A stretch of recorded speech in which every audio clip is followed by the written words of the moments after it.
मातृभूमि में आगे बढ़ते हैं और इस समय की बड़ी खबर आपको दे देते हैं। पश्चिम बंगाल के विधानसभा से एक अहम बिल पास हुआ है। हमने आपको कुछ दिन पहले जानकारी दी थी और अब राज्य के विश्वविद्यालयों में राज्यपाल धनखड़ नहीं, मुख्यमंत्री ममता बनर्जी चांसलर होंगी। बिल पर वोटिंग भी हुई और बिल विधानसभा से पारित हो चुका है।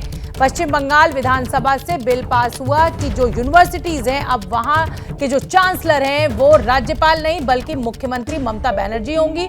अभी तक जगदीप धनखड़ चांसलर होते थे, लेकिन अब विधानसभा से यह बिल पास करवा लिया है ममता बनर्जी सरकार ने कि अब पश्चिम बंगाल की यूनिवर्सिटी की चांसलर ममता बनर्जी होंगी। मनोज्ञा लोईवाल मेरी सहयोगी जुड़ रही है। मनोज्ञा, आपका स्वास्थ्य काफी खराब था बहुत दिनों से और अब आप ठीक हुई हैं, अच्छा लग रहा है आपको सुनकर। जानकारी दीजिए इस खबर पर। बड़ी खबर है आज ये पश्चिम बंगाल से, जहां पर पश्चिम बंगाल विश्वविद्यालय कानून का संशोधन विधेयक 2022 को आज 140 मतों से पारित कर दिया गया है। देखिए, ये बड़ी बात इसलिए है क्योंकि मुख्यमंत्री भले ही मौजूद ना हो, लेकिन इस बिल के जरिए अब एक बड़ा राजनीतिक संदेश भी दिया जा रहा है।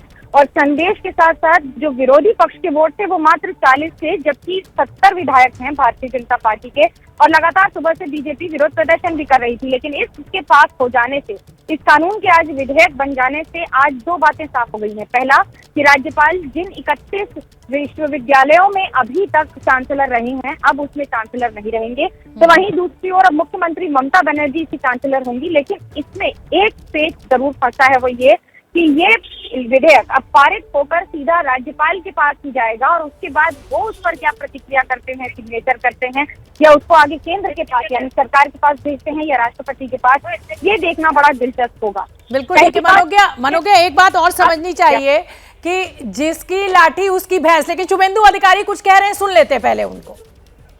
अरे बूम दौड़ो। तो शुभेंदु अधिकारी जब तक हम उनके पास तक पहुंचते वो बोलना बंद कर चुके थे। मनोज्ञा लोईवाल का मैं रुख करूंगी एक बार फिर। मनोज्ञा, जैसे कि मैंने जिक्र किया है कि जिसकी लाठी उसकी भैंस, भाई अब सरकार जो है वो ममता बनर्जी की है, विधानसभा में उनकी मेजॉरिटी है तो वो कोई भी बिल पास करा सकती है। लेकिन ये सवाल बिल्कुल अपनी जगह बना हुआ है कि क्या राज्यपाल इस बिल पर मोहर लगाएंगे और अगर नहीं लगाते तो कितने दिन वो इसको होल्ड कर सकते हैं। उसकी भी अपनी कानूनी बारीकियां हैं क्योंकि वो तो एक तय समय ही हो सकता है। मनोज्ञा जी बिल्कुल, एक विधेयक पारित करने के बाद अधिकतर समय 60 दिन से 120 दिन तक का होता है। लेकिन इसमें दिलचस्प इस बात का हो जाते हैं, दांव पेच बढ़ जाते हैं क्योंकि ये एक कानूनी मुद्दे से ज्यादा एक राजनीतिक मुद्दा हो जाता है। जब आज विधानसभा में डिस्कशन हो रहा था यानी कि डिबेट हो रही थी तो बीजेपी और तृणमूल कांग्रेस अपने आक्रामक सुरों में एक दूसरे पर किसी भी तरह की खींचाकशी करने में नतीजे नहीं हट रहे थे। वो भले ही शिक्षा मंत्री ब्रात्य बासु हो या फिर पूर्व शिक्षा मंत्री और अभी वर्तमान के उद्योग मंत्री पार्थ चैटर्जी हो या फिर उनके विपक्ष में बोलने वाली बीजेपी की विधायिका अग्निमित्रा पॉल।